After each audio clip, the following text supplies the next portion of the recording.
ওদের দাবিগুলি অত্যন্ত ন্যায়সঙ্গত, আমরা আইনি পরামর্শ নেব। প্রথম যেটা ওরা দাবি করেছেন, এক, সেটা হচ্ছে যে যোগ্য এবং অযোগ্য এর তালিকা এসএসসি যেন প্রকাশ করে। আমি গতকালও যেটা আপনাদের বলেছিলাম, এটা এসএসসি কাছে অবশ্যই এই তথ্য আছে সিবিআই এর দেওয়া তথ্যের ভিত্তিতে, এবং সেটা এসএসসি 3বার এফিডেভিট দিয়ে আদালতে জানিয়েছে। অর্থাৎ যোগ্য অযোগ্য তালিকা আমাদের আছে, এক। এবং দুই, ওরা দাবি করছেন সেই তালিকা যেন এসএসসি তাদের আমাদের ওয়েবসাইটে তুলে দেয়।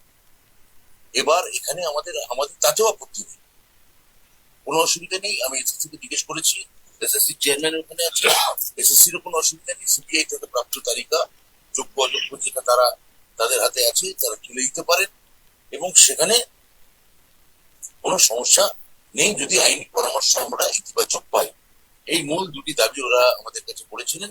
তার পরিপ্রেক্ষিতে এই কথা আমি এখন আপনাদের জানালাম। আপনাদের যদি আর কিছু প্রশ্ন থাকে সেটা আপনারা করতে পারেন।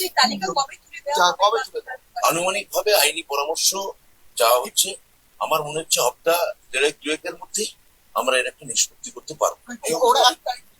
ওরা বলছিল 21 তারিখে আপনারা এই ওয়েমার যোগ্য অযোগ্যের তালিকা প্রকাশ করবেন। তাহলে আজকে যদি 10 তারিখ হয়, আর 21 তারিখ যদি আর 11 দিন পরে হয়, আর আমার বলে যদি 2 সপ্তাহ হয়, তাহলে 2 সপ্তাহ থেকে 14 দিন থেকে 2 সপ্তাহ মানে যদি 14 দিন হয়, তার থেকে 3 দিন কমান, তাহলে সেটা হচ্ছে যোগ্য অযোগ্য তালিকা যখন আপনার কাছে ছিল, তাহলে এত সময় লাগলো কেন? কোথায় কোনো সময় লাগেনি, দিয়েছে।